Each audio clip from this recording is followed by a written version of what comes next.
All right, we're live. I've got John here with me. John, you've got an interesting product. It's called the Sugar Pixel. So I want to jump right into that. I want to learn more about your background. So let's start off with that. Tell us about Sugar Pixel. All right, great. So Sugar Pixel is an alarm. Think of it like an alarm clock for continuous glucose monitors. So if people don't know what that is, it's just a tiny little device that usually goes on your arm. It's a medical device that measures your blood sugar. So throughout the day, it'll tell you if you're going high or low. And for people with type 1 diabetes, type 2 diabetes, even other genetic diseases like there's some hypoglycemic diseases where you can have an emergency that's a low blood sugar or a high blood sugar. A lot of people, they're running the app on their phone and they forgot the mute switch was on their iPhone, or Mm. it's in do not disturb, or any number of reasons that they don't hear that emergency alert coming through their phone. So SugarPixel links to the cloud data from all of the continuous glucose monitor companies and has built-in alerts in a dedicated hardware device. So there's no volume switch or do not disturb switch that you could accidentally forget to leave on. Yeah. So that's the sort of the high-level basis of it. Okay. So just to kind of set the scene here, there are existing glucose monitors on the market, and they connect to their own interface. Maybe they have their own apps. And what you're trying to do is kind of combine all that and create a physical representation that's going to be a lot better for the user. Is that right? Yeah, and it's think of it like sort of the backup emergency alarm system is if all else fails and they didn't get the alert from their phone when they had an emergency medical situation, that's the purpose of Sugar Pixel is if all else fails, it's still going to give you that alert. And especially for overnight, if someone's sleeping, they may not just wake up from not feeling well. So they need that alert to wake them up. Yeah, that makes sense. And so we're talking audible and visual alerts with the light and the sound. Audible, visual, and even vibration haptic alerts. Oh, okay. So, and a little bit about that since you mentioned the alerts, we've done a couple of cool things with the alerts. For the audio, we created a random tone generator. So one of the problems most people, they don't wake up to their alarm clock. It's the same thing for people getting medical alerts. They're hearing the same sound over and over. Oh, And it's called brain habituation. And there's so many studies about this. Your brain just starts to ignore it. So Sugar Pixel randomizes in real time the pitch, the duration, the pause between tones, and it creates random audio patterns in real time. So you'll never hear the same pattern twice, even if you let it play for 5 hours straight. wow. So So it where did you it get that helped. idea? I honestly can't remember other than it's this product built from our own family's need.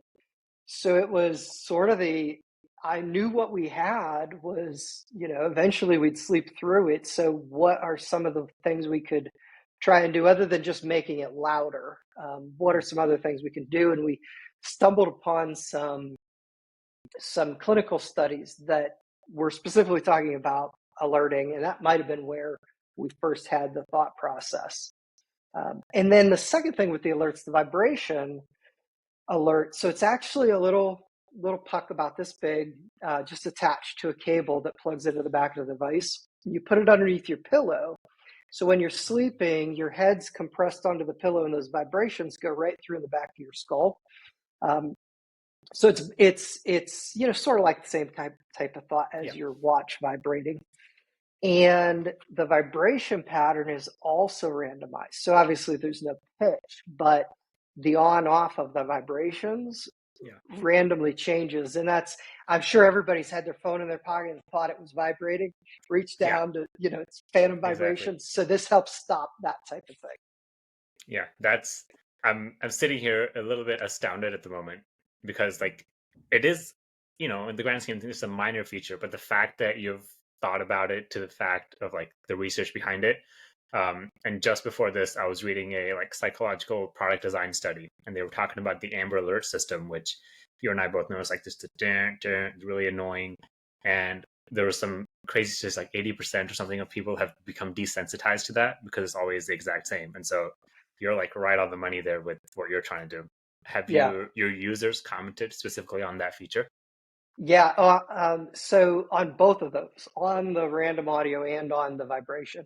Mm, And so, I've always felt like some of the best products and product ideas and features of products come from somebody at the company that's solving their own need, because when you're solving your own need, you do it in a way that's not just a focus group or something like that where things can get lost in how you really need it. And for our situation, my daughter was 16 at the time, uh, and I had the thought of, she's going to be 18 in 2 years, which is actually, now she's 18, and mm, today was her last day of high school. So she could potentially be moving out, living on her own at any time. She has to be able to wake up to the emergency medical alert. So as a parent with a child, I had to solve our own need, and that really hit the mark for what thousands of other people in our exact same situation were looking for at the same time. mm. Yeah, and I say a lot about that because when you solve your own need, like you said, not only is there that personalized, you experience the problem yourself and you can test out the solution. It's also that you don't have to spend a bunch of money on like user studies or like go talk to a bunch of people. It's like you can solve it for yourself and then go get that feedback. Mm-hmm. Exactly. So your background before Sugar Pixel, you did have a little bit of background in hardware in iPhone accessories, right? You want to tell us a little bit about that journey? Yeah, well, I can even rewind a little bit further. So even prior to that, I owned and ran a design engineering consulting company. So we were designing products and mostly hardware. We did do software, but most of it was hardware for any company and every company you can imagine. Everybody from seats that are in the citrus bowl, the Mm, actual seats that you sit on, to vacuum cleaners, to soap dispensers, and anything and everything in between. So as a consulting company, though, it's, the sort of the design phase, the engineering phase, but then I had no idea about how to get it to market, marketing, that type of stuff. We even essentially worked up to the level of um, getting it into manufacturing. So I knew everything mhm. from all the design and engineering to having a product sitting in my hands, but then Yeah, what do I do with it sitting in my hands? yeah, but So not the marketing or the user aspect because that was always your client's exactly. responsibility.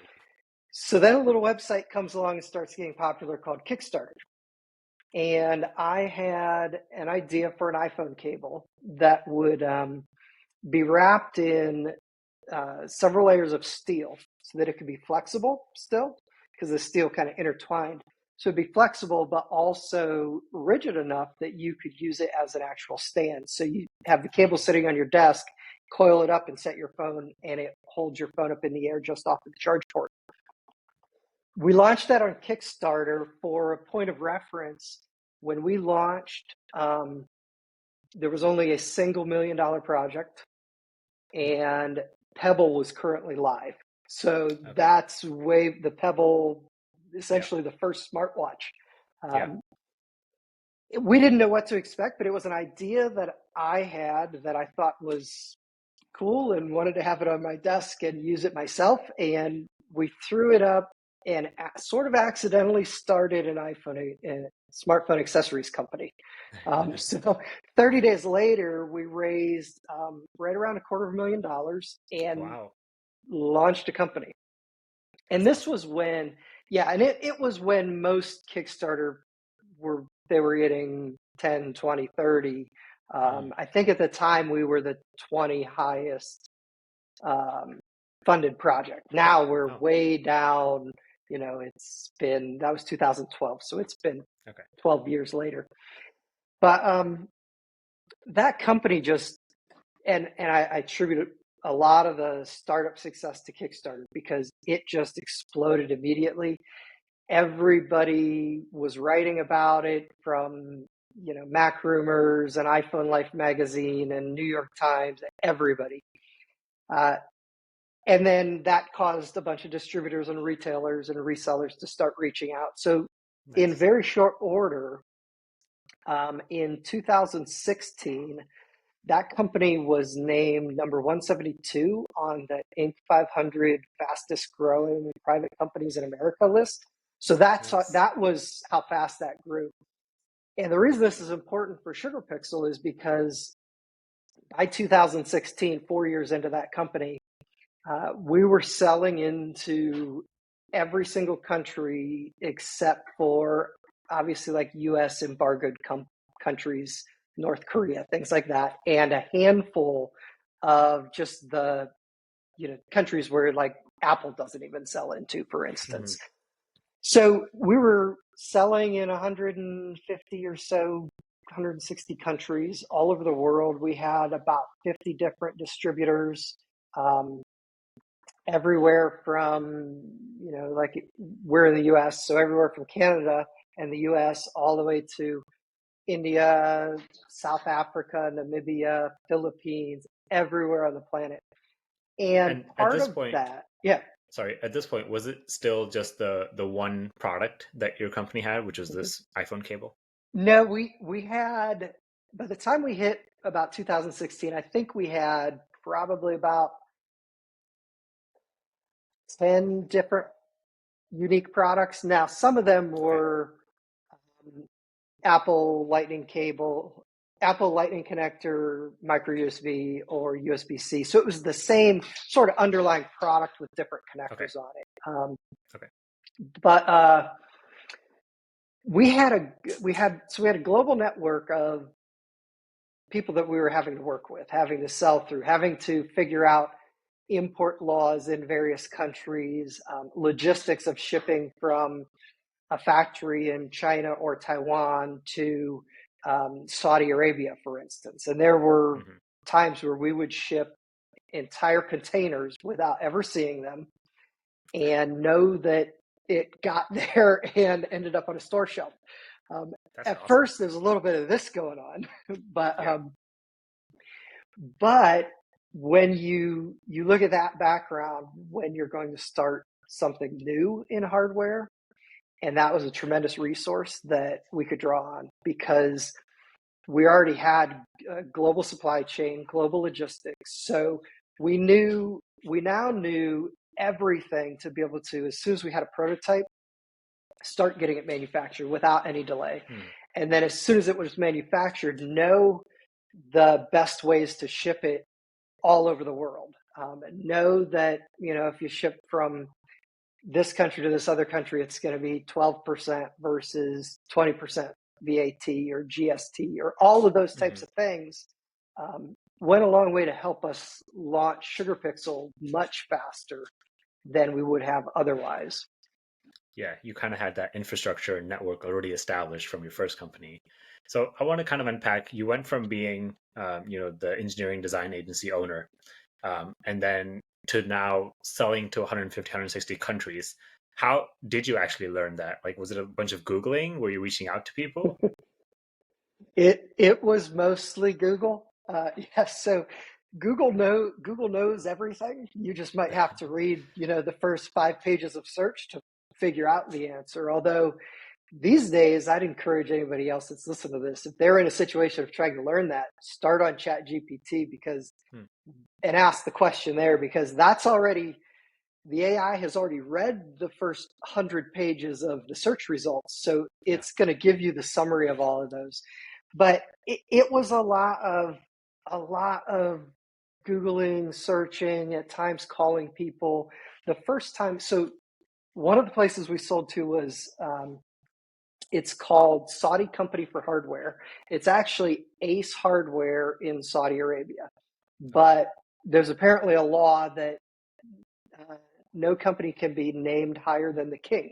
So Ace in Attack of Cards was considered higher than the king, so it's a different company name. But we had to actually figure out not only U.S. State Department, but we had to contact the Saudi embassy or consulate in New York City. They had to sign off on it. So we had to send all kinds of documents to we started with our local chamber of commerce. They had to certify stuff.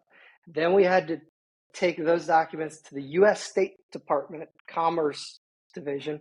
They had to certify it. Then we had to take those Wow. documents to the Saudi consulate, and they had to certify it.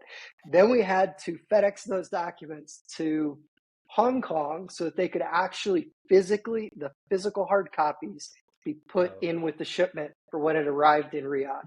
So that whole process, just figuring that out the very first time, took me like 2 months, and it was mhm, Google and calling and all kinds of stuff. But then once you learn it, document your steps, and then the next time it's easily repeatable. mhm, So there's a lot of learning curve.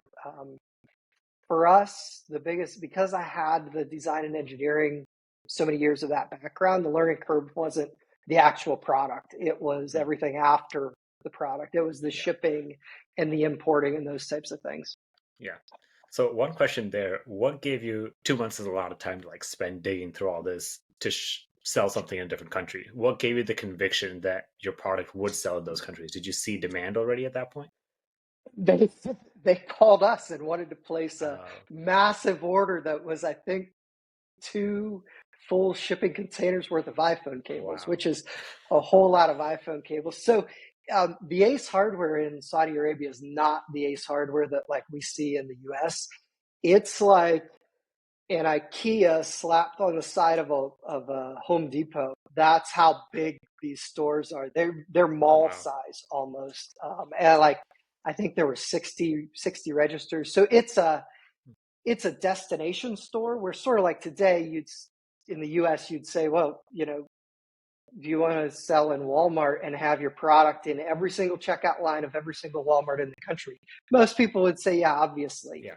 Yeah. that's going to sell. No matter what the product is, it's going to sell because of the volume they have. Yeah. Okay. So that company is that company still around, by the way? Yes, yeah, that Okay. company's still around. So you started that company, launched it to great success, figured everything out, and then you started working on Sugar Pixel. So tell me about the kind of initial prototype when you first came up with the idea and started working on it.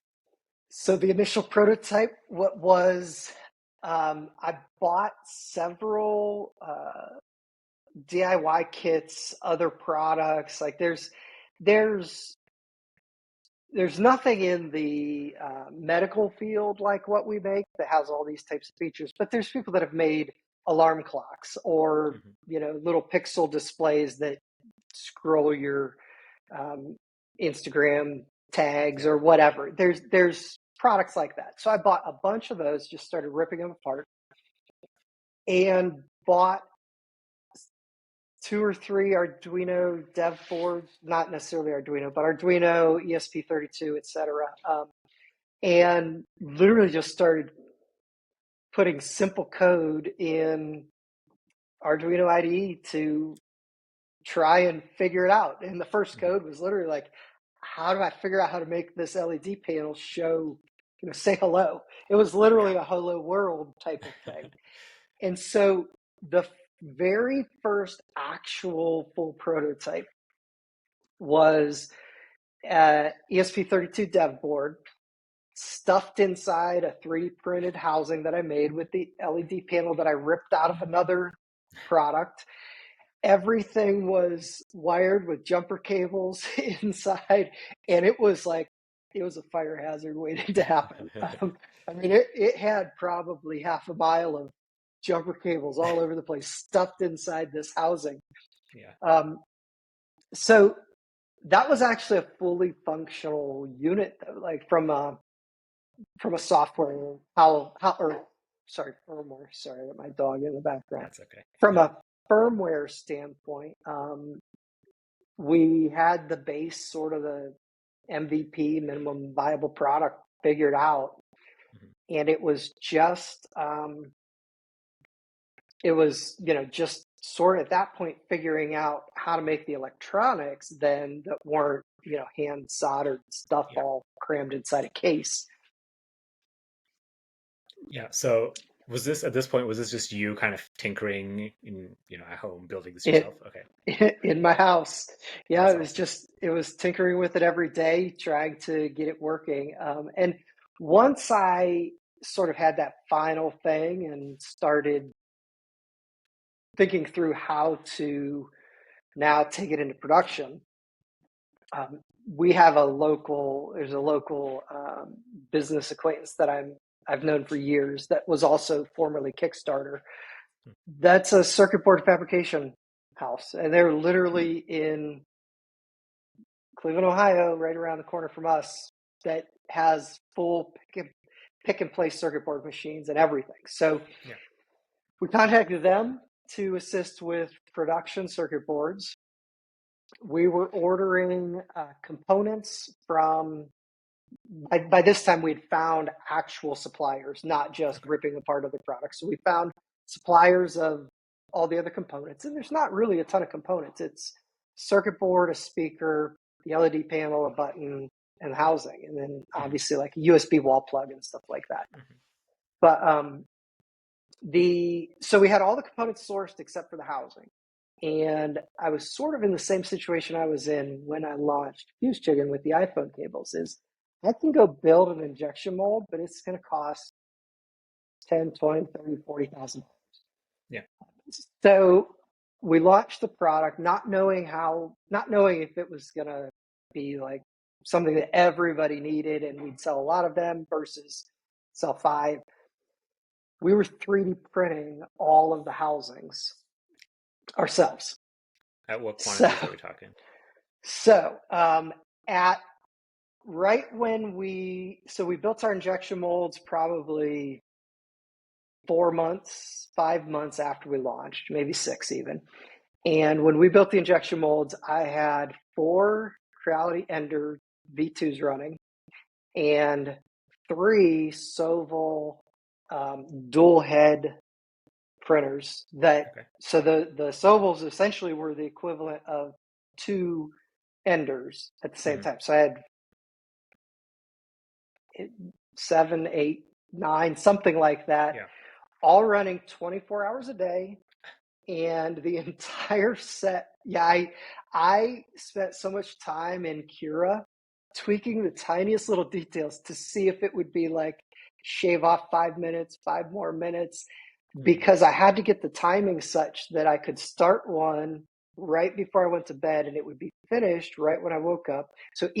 each build was about 7 hours and 45 minutes. So Wow. unless the machine went down, I was running 3 builds per day and it worked out with my sleep schedule. So we were building like 50 or 60 or something units per day, Yeah. full sets. Uh, but then you throw in, oh, the head clogged overnight, so that whole set's scrapped. So Yeah. really, it was more like we were probably getting 30 sets per day just from machine downtime, machine upkeep, Right. failed builds. You know, I was buying 40 spools of PLA at once. Um, and there were times where I'd go to order more PLA and they were out because I had bought hundreds of rolls in the last month. Wow. Um, so we, when we realized we're going to sell enough to recoup our injection molding costs, we Okay. had the housings built. I got rid of all the printers but one. I have one ender left at my house, and that's it. I bet that felt good to not run that 24-hour operation all the time. Oh, yeah, it was fabulous because it was a lot of work to keep that many printers running 24 hours a day. It Hmm. takes a lot. Yeah, definitely. And when you first started, kind of, you had that prototype, what told you that it was ready for mass production? Because initially, like we were discussing, you were kind of solving your own pain point. And so you put together that prototype. I'm sure you saw that there was some good use getting out of it. What convinced you to start ramping up and start seeing if other people would want this product?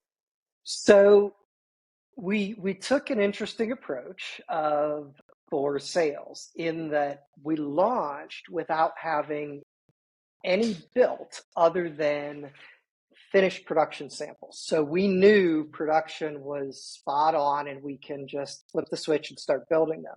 Okay. And we launched with a 6-week lead time. So we Okay. used the first 2 weeks to gauge the response and sort of know, okay, do I need to just build 10 of these, or do I need to tell them to start building and don't stop until I tell them to stop? Okay. And so that really helped. And it probably took, until we, no, it was even after, I was going to say until we had our injection molded housings before we sort of caught up. Hmm. When we had those, we were able to cut that 6-week delivery time down to like 2 weeks.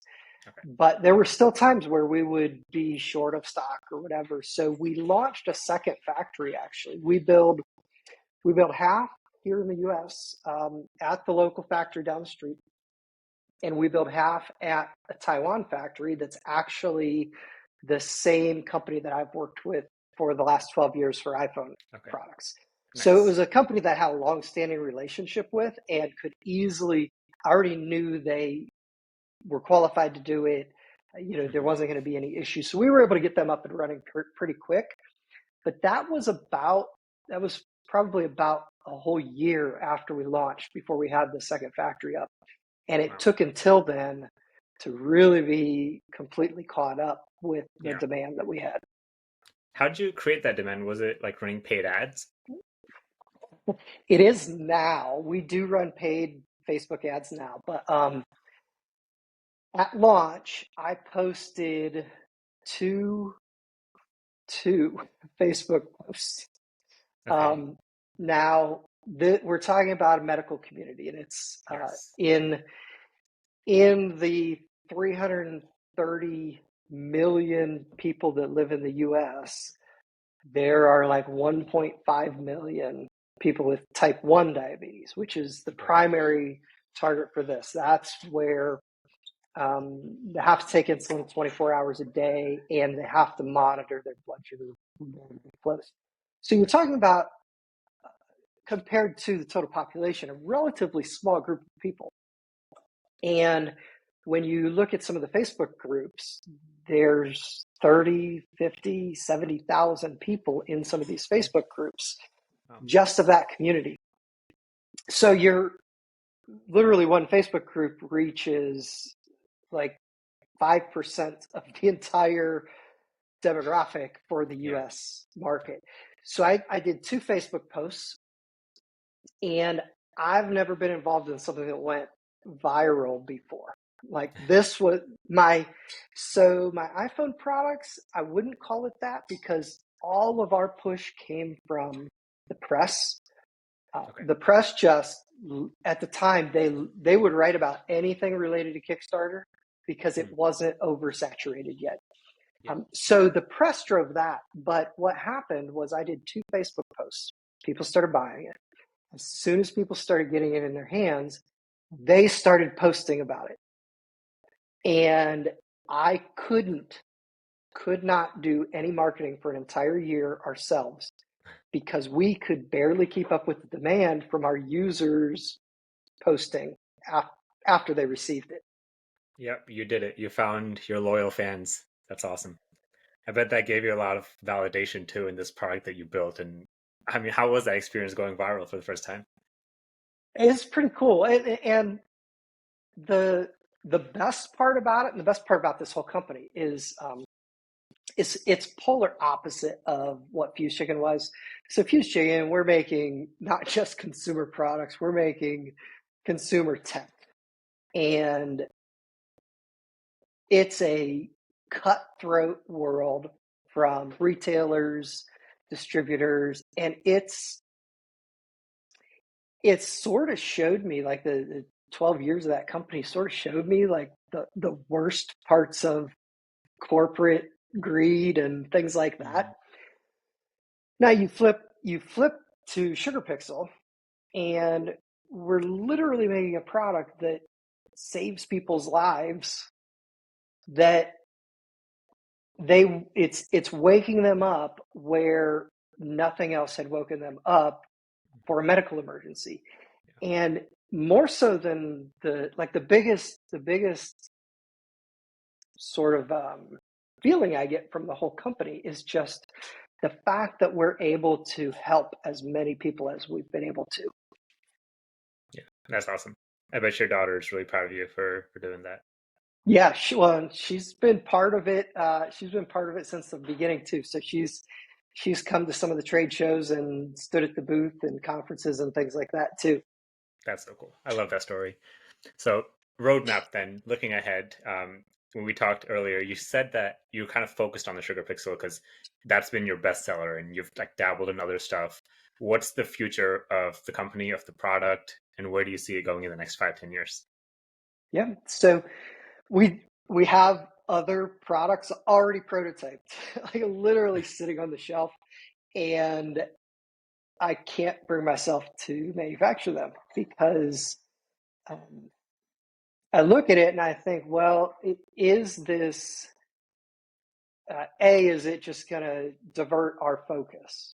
You know what I Mm, mean? And would be bad for what we can do pushing Sugar Pixel forward and bad for the whole company. But also, does it have anything that is substantial that we can't do with Sugar Pixel? Like some functionality that adds a benefit, a safety benefit, a health benefit, things like that, that we can't just include in Sugar Pixel's firmware updates. So right. we've sort of just kept those on the shelf, um, and I don't know if they will ever see the light of day. Maybe, maybe not. And we've put all of our focus on the firmware updates. And so Sugar Pixel has two pieces of software. One is the firmware running on our actual hardware, and then the other is we have a mobile app that is essentially just used to configure it. So the mobile app connects by Bluetooth and has all the settings and changes and stuff like that to do the configuration. So we're working on a few things. We probably release software updates on average about once every 3 months, and firmware updates for the Sugar Pixel with new functionality. The next functionality we're adding is actually something we've been excited about. We're adding a new continuous glucose monitor that people can sync up with. Oh, So cool. it's going to expand who's even able to be able to use the product. And we've started looking more and more at the other disabilities that people may have to go along with this that can cause uh, challenges for them to wake up to alerts. So, for Mm, instance, the deaf population that mm, has to hear alerts or feel alerts, the phone alerts, especially the new vibration haptics in phones that's just more like a tick tick tick tick tick. yeah, That's not a lot of times enough to wake them up at all or even get their attention. really. Yeah, so we have the vibration. We have the vibration puck, which we've actually talked with some people that work with hearing impaired specifically about that. But we're also adding in the next software update a visual alert option. So the Okay. entire screen will flash as well for that. And in what's probably going to be the following update, we're working on one for the blind population that will speak their blood glucose Okay. number, the value, during an alert, or if they hold down the button on top of Sugar Pixel. So they don't have to be able to even see it. They can hold the button down and it will speak their current reading to them.